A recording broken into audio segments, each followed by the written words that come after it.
آقا خیلی تشریف بیارید انیمیشن بازی کنید. انیمیشن. و بله کوهستاک این قسمتش رو اختصاص داد به 5 کلمه مرموز فارسی که با وجود این کار نه داف میدونم چیه نه جیلی هممون بهش واردیم و خب کلی هم تو زندگی روزمره‌مون استفاده میکنیم و اینکه خیلی هم حیاتیه، کلمه‌های مهمیه برامون تو زندگی هر ایرانی، هر آریایی. داف که دختر خوشگل داشتی کلمه‌های زیبایی نوشتی آخه.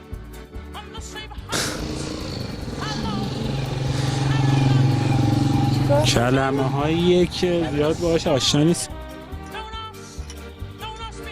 داف معنی عمومی که داره نه به دخترای زیبا اینا میگن داف. خوشتی، هلو، جیگیلی، کوچولو موچولو. خز میشه آدمای زایی، آدمای زایه خز. داف من، جیگیلی دوست پسر.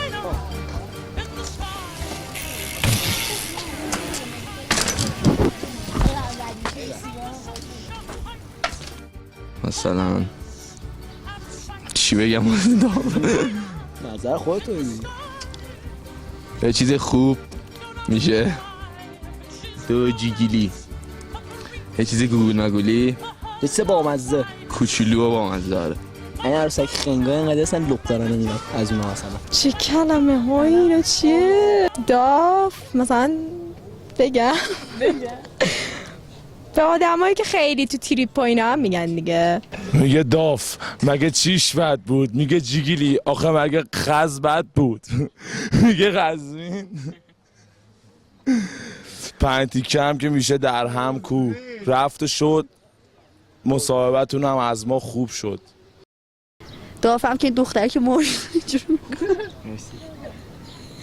جیگیلی جیگیلی اوناش معنیشو بگم داف دختر سکسی. جیگیلی مثلا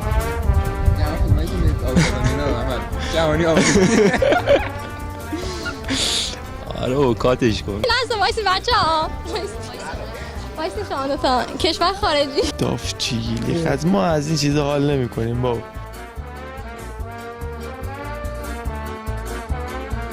تو بغلی رو هم نمیشتی خزم. جیگیلی یعنی اون یکی چی احمد چهارمی؟ خز یعنی زایه، قزمیت نمیدونم یعنی چی. قزمی در به داغون. تیکه هم که یعنی کی یعنی خیلی مثلا باحال خوشگل. آره. مثلا تو دل بروه تیکی. چیچیلی یعنی خوشگل بهش میگن. قزمت یکیه که کسی هستش که مثلا زیاد مثلا ادعاش میشه. بعد تیکم آدمایی که مثلا رفاقت پیششن یه سوتی میدن تیکه میندازن میخندن بچه‌ها. خز اون خانمی که اون پشت داره میره. قزمیت اون دوتا. تیکه هم که من دارم میگم. کوهستاک تا چند هفته برنامه نداره تا اینکه یکم اوضاع مثل قبل بشه و بیفته رو روال تا اینکه مثل قبل هر 2 هفته یه اپیزود. خلاص.